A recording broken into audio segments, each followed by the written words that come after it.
por favor. Vamos a hablar de 3 exantemáticas: sarampión, rubiola y varicela. ¿Ya?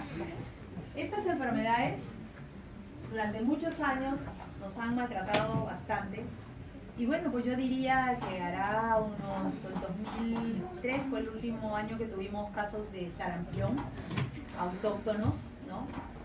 Y desde ese entonces hasta ahora no tenemos más casos de sarampión. Sarampión es una enfermedad producida por este virus. No se preocupen, no les voy a preguntar el nombre. El morbillivirus paramyxoviridae es un virus que tiene una tasa de ataque bien alta, 90% de tasa de ataque. ¿Qué cosa es tasa de ataque? ¿Cuántos se enferman de los que se exponen? Perfecto. ¿Cuántos de los susceptibles se enferman? Excelente, eso es una tasa de ataque. O sea, de cada 10 que yo tengo susceptibles que están en contacto, se exponen, 9 se contagian, ¿no? Esta enfermedad se transmite muy fácil por las microgotitas, es decir, tiene transmisión vía aérea, ¿no?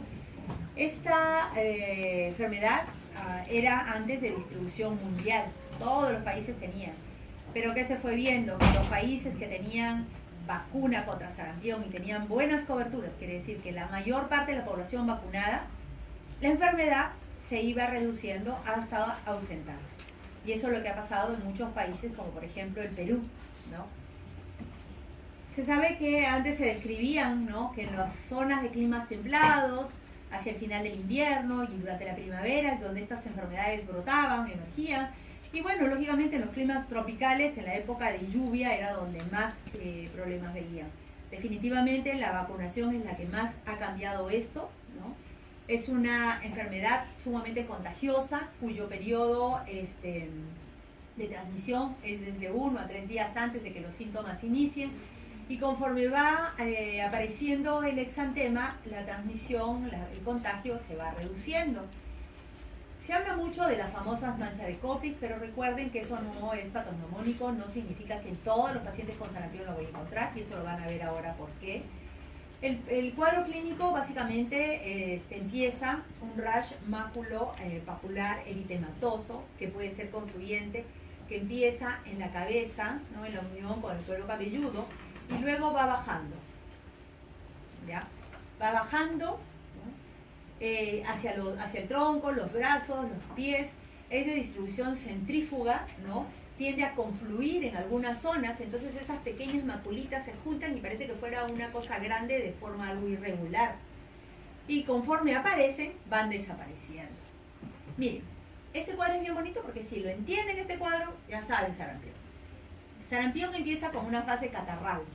Esta fase catarral se caracteriza por fiebre al comienzo de no muy alto grado, asociado a ¿qué? ¿Qué hace cuando uno se resfría? Los ojos, ¿verdad? La garganta, tos, congestión, y eso es lo que pasa acá, miren, ¿ves? Tos, coriza, conjuntivitis, fiebre. Y la temperatura en los siguientes días se va haciendo más intensa, y alrededor del segundo a tercer día es que comienza a aparecer la famosa mancha de Koplik. La mancha de Koplik no empieza con el inicio de la enfermedad, ni tampoco la acompaña toda la enfermedad. Generalmente esa me puede durar 48, 72 horas, pero que me dure todo el cuadro no me va a acompañar. Por eso si no la ven, no significa que no haya. Pero si ustedes tienen un paciente con una coriza, con fiebre, y que en la secuencia de los días cae la fiebre y empieza el rash, miren, ¿qué pasa? Esto es muy sugerente de sarampión, ¿ya? No se pueden equivocar, ¿eh? La fase catarral. Miren, acá están las manchas de Koplik, estos puntitos que ven acá, hay varias formas de ubicación. Acá está la otra. Miren la conjuntivitis, el exantema, el maculopapular, eritematoso, ¿no? Hay compromiso conjuntival, miren la nariz con secreción, no olviden, ¿no? La mancha de Koplik tanto en adultos como en niños, miren más cerquita. Hay varias formas de manchas de Koplik, ¿no? El rash, miren, empieza encéfalo-caudal, cabeza, y luego va bajando, va descendiendo, y las lesiones tienden a confluir. Miren cómo se ve, las lesiones son pequeñitas, pero al confluir, miren la apariencia que les va dando, ¿no? Diferentes formas, algo irregulares. Miren, todo el cuerpo se puede comprometer, ¿no? Incluso nosotros podemos mirar presencia de petequias. Acá están las petequias que también puede haber. ¿Por qué? Porque el sarampión se puede asociar también a trombocitopenia de tipo transitorio, no es prolongada ni mucho menos permanente. Sarampión, que tenemos que saber que hay complicaciones con sarampión. Por un lado, las complicaciones respiratorias, las neumonías, las bronquitis, la sinusitis, las otitis medias, ¿no? Incluso teníamos pacientes que hacían neumonías complicadas con emfisema, que había que drenarlos, etc. También hay complicaciones digestivas como diarrea, hepatitis, oculares, y dentro de esto alguna de las complicaciones serias a largo era la ceguera, ¿no? Pueden hacer conjuntivitis, queratitis, neurológicas, convulsiones febriles cuando están al inicio de la enfermedad, encefalitis, ¿no? Desnutrición, y se sabe que los pacientes desnutridos tenían las formas más graves, más agresivas de sarampión. También pueden hacer problemas cardiovasculares, hematológicos. Dentro de los hematológicos, una de las más frecuentes es la trombocitopenia, ¿no? Estas son las complicaciones. Miren este chiquitito con una cicatriz corneal importante. ¿Por qué? Porque hizo sarampión y lo que se asociaba mucho a esto era el déficit de vitamina A. Por eso es que entre las medidas que uno hace cuando maneja a un paciente con sarampión es dar megadosis de vitamina A. Peor aún si es desnutrido. Otra de las complicaciones que hemos dicho de las serias son las encefalitis, las panencefalitis, ¿no? Hasta sarampión, ¿alguna duda? ¿Cómo empieza sarampión? Fase catarral, ¿no es cierto? Voy a ver fiebre, voy a ver coriza, congestión nasal, moquito, voy a ver tos, conjuntivitis, no se pueden olvidar, así empieza la enfermedad, ¿ya? ¿El rash es desde un comienzo? No. ¿El rash cuándo empieza? Cuando la fiebre llega a su máxima nivel. Muy bien. ¿Alguna pregunta de sarampión? No se pueden confundir, ¿ah? Saben que tienen examen el lunes, ¿no? Vamos con rubiola. Rubiola, este es un virus, togavirus, es un virus tipo RNA. Y miren la diferencia, porque a veces con el rash entra dentro del diagnóstico diferencial con sarampión. Pero miren este cuadrito. A ver, vamos, espérense todos, porque con esto van a entender rubiola. Así como entendieron con el otro cuadrito sarampión, con este es rubiola. Miren, ¿qué pasa con rubiola? Rubiola, lo que primero aparecen son los ganglios linfáticos. Miren, los ganglios linfáticos, los niños generalmente solamente sus ganglios. En cambio, los adultos puede ser que comiencen también con un poco de malestar al simultáneo. Fiebre no hay al comienzo. Mira, alrededor del cuarto, quinto día que empezaron las adenopatías, empieza a haber fiebre, ¿no? Empieza la fiebre, empieza de repente a haber algo de secreción conjuntival, algo de catarro y el exantema. ¿Ya? Mientras que sarampión, el exantema aparecía en el momento en que la fiebre llegaba a su más alto nivel. En rubiola es cuando comienza la fiebre.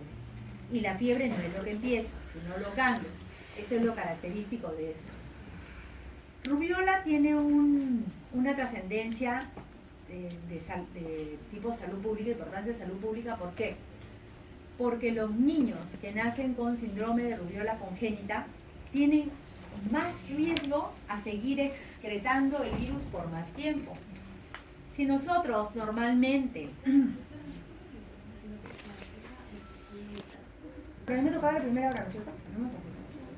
¿Qué pasa con los niños que tienen infecciones congénitas por rubiola? Lo que pasa es que ellos pueden estar excretando el virus hasta un año.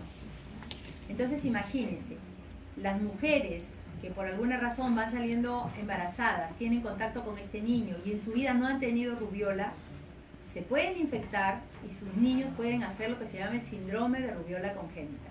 Mientras que la mayoría de los chicos está excretando este virus 2-3 semanas, un niño que tiene infección congénita puede excretar un año. Por eso es que es un tema de gran importancia desde el punto de salud pública. Miren los ganglios retroauriculares, ¿no? Puedes igual, cervicales, axilares, epitrocleares por todos lados. Puede haber un antema muy discreto, ¿no? El exantema es micromáculo-papular, no es tan rojo, no es tan intenso como sarampión, es un poco más rosa. Mira, miren, finito, ¿lo ven chiquitito? Es diferente al de sarampión.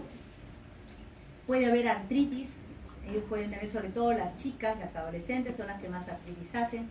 Y con los niños que adquirieron rubiola durante su estancia en el vientre materno, miren, el riesgo que hagan rubiola congénita si se infectan en el primer trimestre es 80%, es altísimo, ¿no? Y dentro de los problemas que pueden hacer son los problemas cardíacos, cardiopatías, pueden hacer problemas oculares, del sistema nervioso central, sordera, microcefalia, ¿no? Y miren este niño, por ejemplo, un poquito más chiquito, miren este de acá, miren este como nació con un exantema, ¿no? Como les decía, si bien es cierto, la mayoría de pacientes están excretando el virus 2 o 3 semanas, miren qué pasa con el niño que se contagió dentro del vientre, 1 año. Otro problema que podemos tener es a nivel del campo pulmonar. Ellos pueden nacer con neumonías congénitas por la infección. Los huesos tienen una radiolucencia diferente, ¿no? Miren este niño con microcefalia, ¿no? Este otro chiquito con microftalmia más una catarata. ¿Ven el punto blanco acá? Esta es su catarata, ¿no? Pueden nacer con problemas cardíacos, ¿no? Si ustedes tienen un paciente que nace con microcefalia, cataratas y cardiopatías, sospechen rubiola dentro de sus alternativas. También pueden hacer ictericia, ¿no? La mejor forma de prevenir esto es a través de las inmunizaciones, con la vacuna de virus vivo atenuado, como hemos dicho. Ahora vamos a hablar de varicela, que es la otra enfermedad exantemática viral. Esta varicela es de la familia herpes y es característica, ¿por qué? Porque tiene un pleomorfismo de lesiones, ¿no? Y esta es como si fuera una mácula, luego progresa a pápula, ¿no? Luego aparece una vesícula, luego la vesícula se umbilica, después de que se umbilica se va formando la costra. ¿Y qué es lo característico acá? Que en un mismo momento yo puedo tener todas las lesiones o varios tipos de lesiones en simultáneo. Eso se llama el pleomorfismo, ¿ya? Cuando ustedes vean esas cosas, piensen en varicela. Miren, acá tenemos varios tipos. Mácula, ¿no es cierto? Acá está más elevada con la pápula, acá ya está apareciendo la vesícula. Miren, acá se umbilica. Se umbilica es como si fuera, se hunde en el centro. Esa es la umbilicación, ¿no? Ahora van a ver más grandes, como dijimos. Este es un virus que pertenece a la familia del herpes virus. Contagia desde 2 días antes hasta 7 días después de aparecer las lesiones. Pero los pacientes que tienen inmunosupresión pueden tener mucho más tiempo de excreción del virus, es decir, más tiempo contagiando, ¿no? El periodo de incubación son alrededor de 2 semanas. La vía de entrada es a través de las mucosas respiratorias. ¿Qué hace ahí el virus? Entra y va al ganglio regional, de ahí se infectan las células T.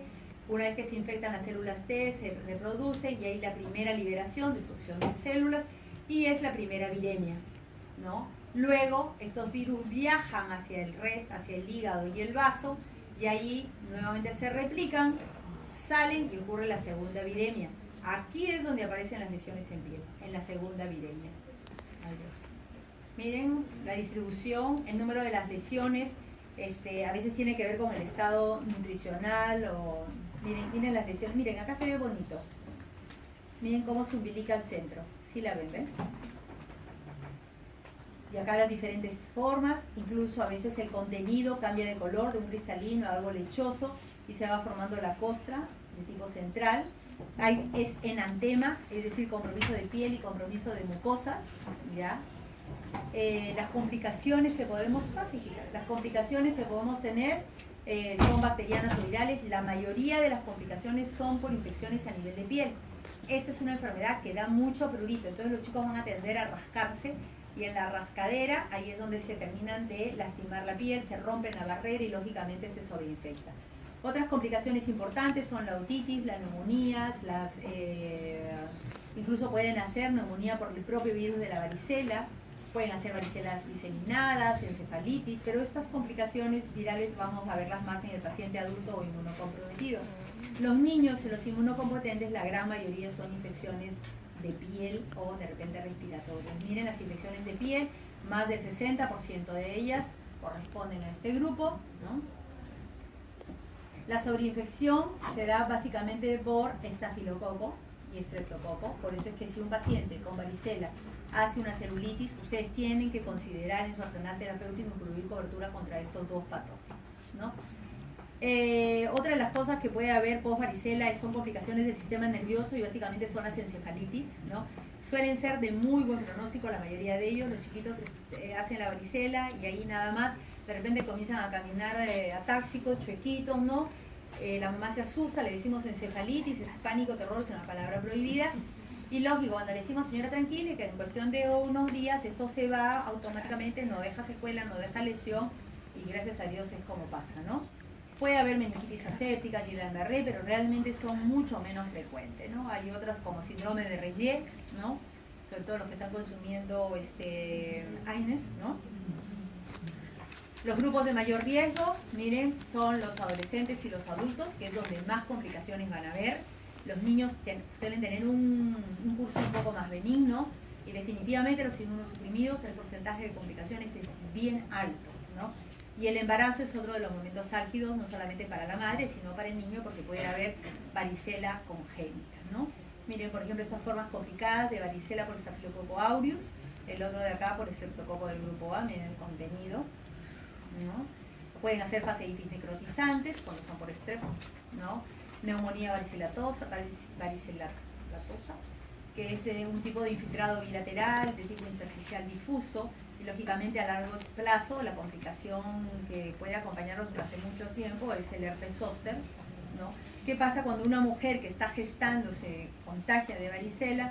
Tiene un riesgo de tener un niño con malformaciones, ¿no?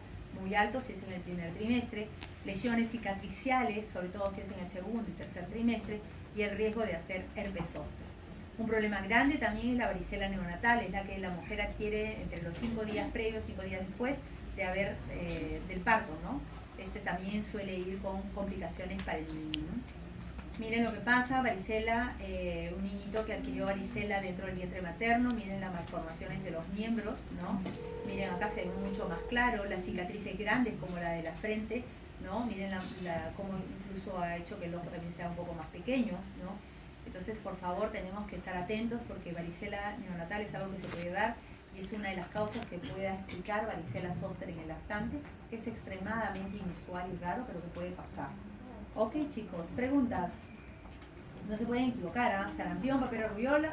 Sarampión, recuérdense la fase catarral.